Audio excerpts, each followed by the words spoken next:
right? It's like a sealer. Like I said before, it solidifies that I am not going to go back to what I was and who I was. I am Janelle with the apostrophe, as I always say, because people always mess up my name. Man, I am the creative advocate. I know that's one for sure. I'm a singer, songwriter, vocal coach. I'm a lover of music. I'm a lover of creatives. I loved helping people see the goodness in themselves. So that's who I am. I'm a visionary. Of course, we're talking about home and the Afrobeats project. Mm-hmm. Your nationality is? I am Trini, Trinidad and Tobago. Trini, the whole vibe. How was it fusing that with this album? It was really easy because it's a part of our culture, the African culture in Trinidad. It's from our roots. I've been doing this for over a decade, so it came really, really easy. You know, Sean and I, we've been doing Afrobeats music for over a decade, so I came in, it was like a piece of cake, honestly. You know what I mean? So I love writing to Afrobeats music, Caribbean music, soca, all of that. But all of those genres, it has its own flavor, but it's still it's embedded with the African culture. So yeah. All right, top 3 Trini foods. Go.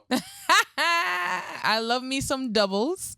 I don't know if y'all know what doubles are, but I love doubles. I love pilau. My mom makes the best pilau. Sweet, right?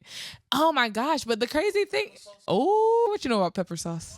And man, there's so many foods. But if I had to choose, I would say bacon shark. But you have to get it from Trinidad. Bacon shark. You have to eat the shark before it gets cold, because if it's cold, the meat gets so hard. And it's actually shark? Yep, it's healthy meat. Bacon shark. Nah, shark is it. Yeah. Bruh. Go home, literally. We talk about this all the time, right? Mm-hmm. Like, well, we have talked about it, how people sometimes get caught up in certain things when it comes to the music. And right. Sometimes what an artist is trying to say is not necessarily, it's skipped over. So with your verse to this song, Home, what do you want to make sure people walk away with? I want people to know that I'm not going back to who I was before.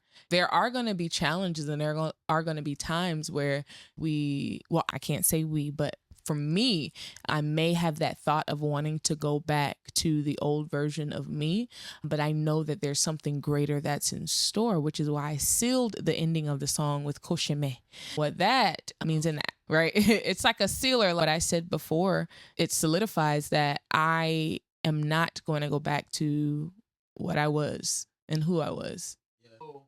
What do you think the difference is what is the difference between people that fall in love with God and then they decide they don't want to go back because they love God so much, and then other people who decide that they're not going back because maybe they're afraid of repercussions, or basically the opposite. One is like, I'm not going back because I love God. The other was like, I'm not going back because rules say nothing. Both of them are valid. Honestly, because that's just, you're fearing God regardless. It's just a different perspective and a different way. I feel the other way around, and because of the repercussions, it does bring on a little bit more of a anxiousness and whatnot. And I know for me, I've experienced both ends because I know of the consequences that what would happen. But it's just like what Pastor Deborah, she was talking about. Sometimes you got to think of the worst, not in a bad way, but like if go back to that thing, it's like, bruh, if I end up going back to that thing, if I eat them 5 donuts and I know I want to lose, you know what I'm saying?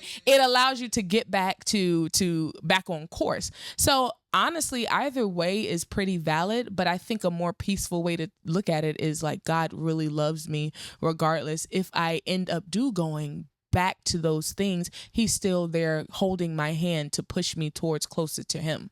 It's a good question. Well, then ask the question. Bro. You know what? I'm not even going to go that route. I'm going to ask you the same freaking question. Oh, Lord. The question I have for you. Ah, shoot. Can't go back. What is the situation that you personally, that God has brought you out of, that you just can't go back to? Well, there have been plenty of situations that I've been through, but one in particular, and no, when I say this, I ain't clowning, I ain't picking on nobody, but it's the truth. I can't go back to a past relationship that I was in simply because I wasn't ready for marriage. I'm just going to put it all on me.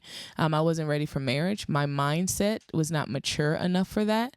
And no love lost towards the other individual and whatnot, but we weren't fit to be together simply because I don't want to be pressured into being put in a relationship because we look good. Right. Because what looks good externally may not be the best for me or him internally. So I don't want to go back to that kind of love, and I don't want to go back to that kind of immaturity on my end because I wasn't ready. I was just focused on the thought of being married, but that's not the route I want to go. So thank you, God. It took a little lot of here I am. You're a boy. But now we up in the big league. Could you just break down those particular lyrics? Sir. Yes, ma'am. I didn't write that. But if you had. No, repeat that again. No, I'm about to analyze the song. Don't play. Fish don't fry in the kitchen. Beans don't burn on the grill. If the fish don't fry in the kitchen, and the beans don't burn on the grill. Are they saying they're really good cooks? No, I would say sometimes the things that were supposed to be weren't meant to be. Because if the fish don't fry in the kitchen, right? Typically in our minds, we think that fish is supposed to be cooked in the kitchen. But what if I want to cook it outside? You know what I'm saying? Right. And the beans don't burn on the grill. That means sometimes some things aren't meant to be placed in a normal situation. Just take them out of, I guess, context, or take them out of its normal state. That's what it sounds like to me. Hey. We don't run with that. Now you got me thinking, why did they say that? Right. Right. Anything you want to let the people know where they can find you? Anything new dropping? Shh. Quiet. Something. But you can definitely find me. I always say don't follow me, follow my businesses. I'm a vocal coach, so you can follow that. Love Your Voice 101 on Instagram. You can follow my creative page for all of my beautiful, lovely creatives called Creatology. We have #Queen Talk.